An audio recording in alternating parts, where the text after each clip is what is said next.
Hello दोस्तों, आज के इस वीडियो में हम लोग एक्सरसाइज 9.1 एनसीईआरटी बुक का क्वेश्चन 1 2 3 इन तीनों क्वेश्चन को हम सोल्व करेंगे। तो चलिए सोल्व किया जाए।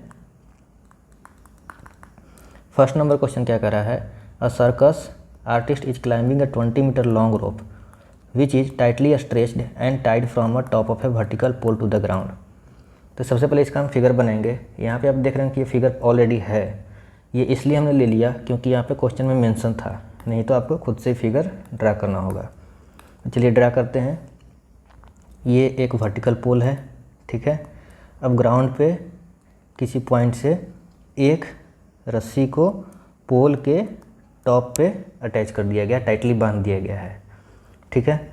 अब क्या कर रहा है, जो रस्सी की लंबाई है वो 20 मीटर है। आगे कर रहा है find the height of the pole. तो इस पोल की हाइट को हमें फाइंड करना है कितना होगा। सपोज इसका हाइट हम h मान लिए, इसका कुछ नाम को रख देते हैं ABC। आगे है if the angle made by the rope with the ground level is 30 degree. मतलब ये जो रस्सी है ये ग्राउंड के साथ कितना एंगल बना रही है, 30 डिग्री का। ये हो गया 30 डिग्री और पोल वर्टिकल था तो ये 90 डिग्री बना रहा है एंगल। तो फिगर आपका कंप्लीट हो चुका है। अब हमें निकालना है इसका हाइट पोल का। इस एंगल के लिए ये हो गया परपेंडिकुलर और ये हो गया हाइपोटेनस। तो हम किसका यूज करेंगे, साइन का। तो हम लिखेंगे in right triangle ABC sine 30 degree equal to AB upon AC। सबसे पहले लिख लीजिएगा कि let the height of pole ABBH। तो साइन 30 का वैल्यू कितना हो जाता है 1/2।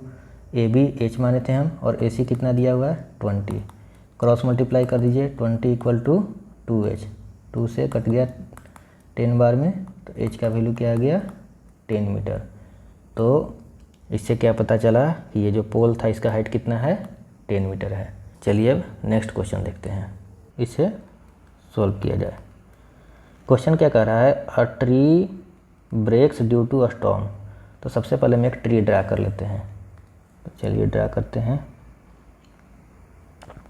सपोज ये आपका ट्री है, ठीक है। आगे कह रहा है कि and the broken part bends so that the top of the tree touches the ground making an angle 30 degree with it. तो ये जो ट्री था वो स्टॉर्म के कारण टूट चुका है और जो इसका टूटा हुआ पार्ट है इस ट्री का वो ग्राउंड के साथ मिल करके ग्राउंड पे गिरा और उसका जो टॉप है ग्राउंड के साथ 30 डिग्री का एंगल बना रहा है। तो हम अगर मान ले कि यहाँ से सपोज टूट गया ट्री, तो अब ये वाला जो पोर्शन है ट्री का, ऊपर वाला पोर्शन, ये अब टूट करके नीचे ग्राउंड पे गिर चुका है। तो हम ग्राउंड भी बना ही लेते हैं। ये आपका हो गया ग्राउंड, ठीक है। तो अब जब ये पार्ट टूट के आपका नीचे गिरा तो ये इस तरह से गिर जाएगा, यहाँ पे नीचे गिर गया ये। अब यहाँ पे देखिए कि जब ये पार्ट टूट के नीचे गिरा तो यही पार्ट ना ये है। इसका मतलब क्या हुआ कि इसका लेंथ और इसका लेंथ इक्वल है। समझ में आया। ये ट्री था, ये 90 डिग्री बना रहा है और ये ट्री का जो टॉप था वो यहाँ पे गिरा है और ये एंगल कितना बना रहा है ग्राउंड के साथ 30 डिग्री का। आगे क्या कह रहा है कि the distance between the foot of the tree to the point where the top touches the ground is 8 metre. मतलब ट्री के फुट से और ट्री का जो टॉप ये वाला ग्राउंड पे यहाँ पे टच कर रहा है, इसका डिस्टेंस 8 मीटर है। तो हम इसको भी लिख लेते हैं 8 मीटर। आगे क्या है, find the height of the tree. तो हमें इस ट्री की पूरी हाइट फाइंड करनी है कि कितनी होगी। तो चलिए सोल्व करते हैं हम। तो सबसे पहले क्या करेंगे कि इसका हाइट फाइंड करेंगे, फिर हम इसका हाइट फाइंड करेंगे, ठीक है ना। तो इसका कुछ नाम दे देते हैं ABCD। अब इन राइट ट्रायंगल BCD। तो देखिए ये एंगल है, ये हम फाइंड करना चाहते हैं और ये दिया हुआ है। तो इस एंगल के लिए ये हो गया परपेंडिकुलर और ये हो गया बेस। तो परपेंडिकुलर और बेस किस में यूज होता है, tan में। तो हम tan का फॉर्मूला लगाएंगे। tan 30 डिग्री क्या हो जाएगा BC अपॉन CD। tan 30 का वैल्यू कितना होता है 1/√3। BC कितना है नहीं मालूम, CD पता है 8 है। अब क्रॉस मल्टीप्लाई कर दीजिए तो 8 = √3 BC। तो यहाँ से BC का वैल्यू क्या हो गया 8/√3 मीटर। अब इसको आप क्या कीजिए कि रेशनलाइज कर लीजिए या उतना भी छोड़ सकते हैं, कोई दिक्कत नहीं है। हम फाइनल में अगर ज़रूरत पड़ेगा तो रेशनलाइज कर लेंगे। आगे अब सोल्व किया जाए। तो अब हमें फाइंड करना है इसका लेंथ, ठीक है। तो देखिए तो यही लेंथ ना यहाँ पे है, तो हम इसको फाइंड कर लेते हैं, जो आएगा वो इसका वैल्यू हो जाएगा, है ना। तो यहाँ पे देखिए ये एंगल दिया हुआ है, ये फाइंड करना है, ये दिया हुआ है। तो इस एंगल के लिए ये बेस और ये हाइपोटेनस। तो बेस और हाइपोटेनस किस में यूज होता है कॉस में। तो हम कॉस का फार्मूला लगा लेंगे। तो लिख लेते हैं now in right triangle BCD cos 30 degree equal to क्या हो जाएगा CD अपॉन BD। cos 30 का वैल्यू कितना होता है √3/2 इक्वल टू CD कितना है 8 और BD हमें नहीं मालूम निकालना है। तो ये क्या हो जाएगा क्रॉस मल्टीप्लाई करिए √3 × BD इक्वल टू 8 × 2। तो BD का वैल्यू क्या हो जाएगा 16/√3 मीटर। अब BC और BD दोनों निकल चुका है। आप एक काम और कर सकते हैं कि इस BD का वैल्यू निकालने के लिए अभी हम BC निकाल चुके हैं 8/√3 मीटर निकाल चुके हैं, तो आप इसका भी यूज कर सकते हैं। तो इस एंगल के लिए ये परपेंडिकुलर हो गया, ये हाइपोटेनस हो गया, तो आप साइन का यूज करके भी BD का वैल्यू निकाल सकते हैं। देखिए आप चाहें तो यहाँ पे हम सेकेंड मेथड से बना रहे हैं BD के लिए, और हम क्या करते हैं साइन यूज करेंगे। साइन 30 डिग्री इक्वल टू क्या हो जाएगा BC अपॉन BD। साइन 30 का वैल्यू कितना 1/2, BC कितना है 8/√3 और बाई BD। तो क्रॉस मल्टीप्लाई करिए तो ये 1 के साथ मल्टीप्लाई हो जाएगा। अगर ये नहीं समझ में आ रहा है तो इसको एक स्टेप हम और लिख देते हैं। ये हो जाएगा क्या 8/√3 डिवाइडेड बाई BD लिख सकते हैं ना, क्योंकि 8/√3 BD से डिवाइड हो रहा है।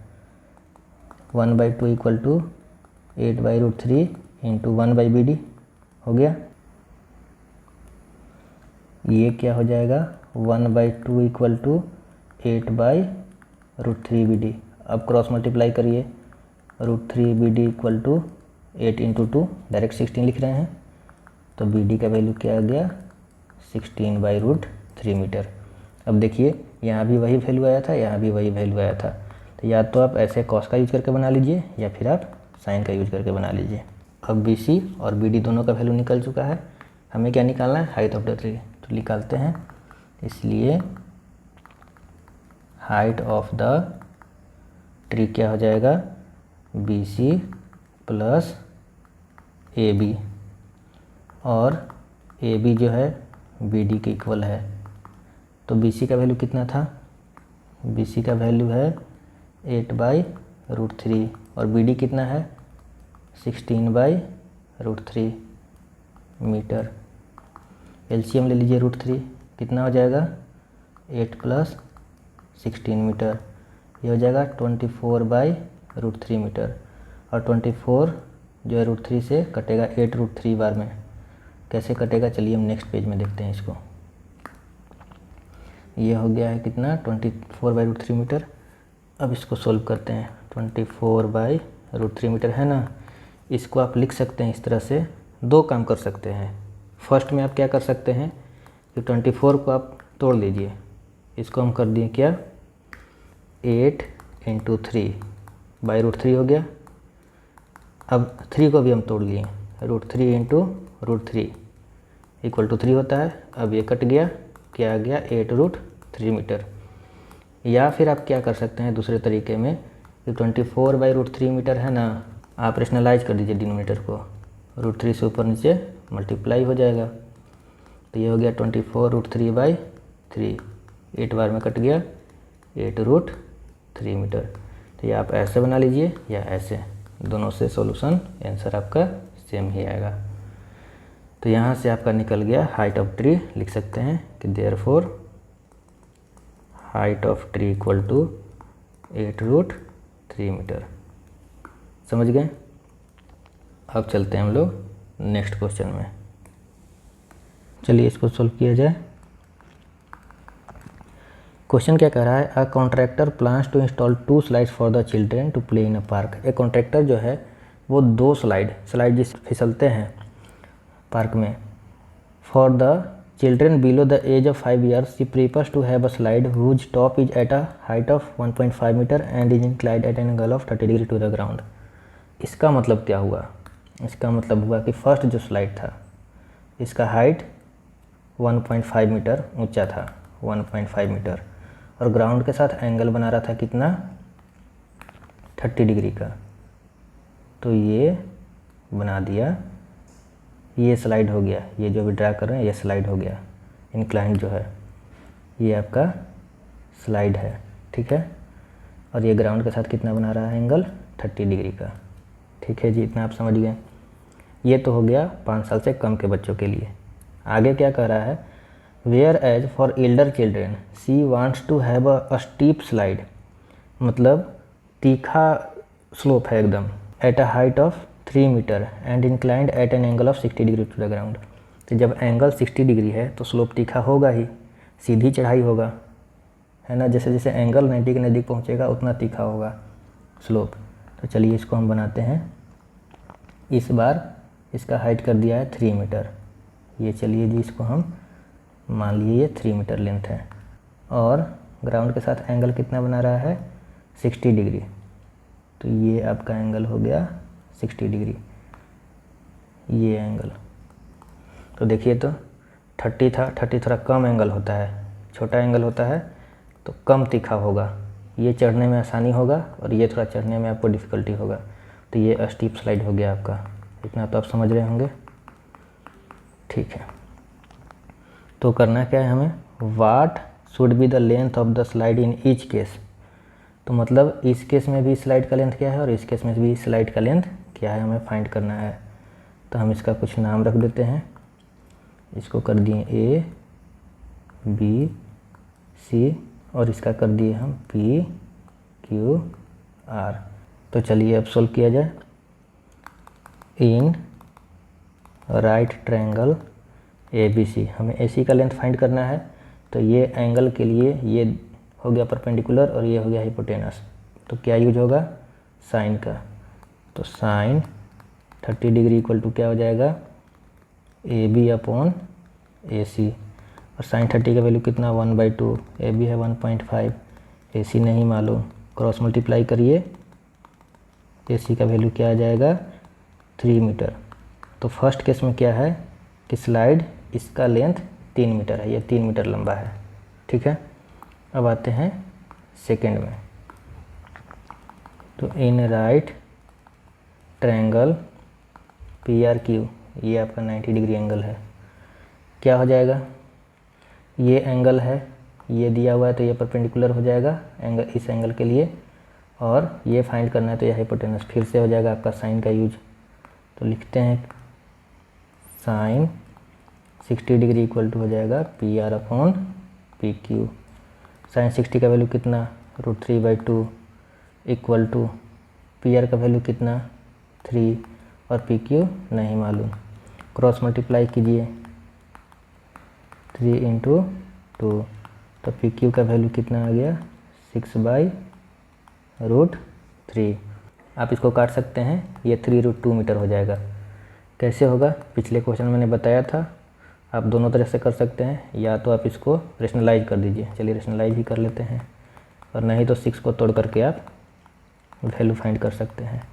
ये 6√3/3 हुआ, 2 बार में कट गया, 2√3 मीटर आंसर।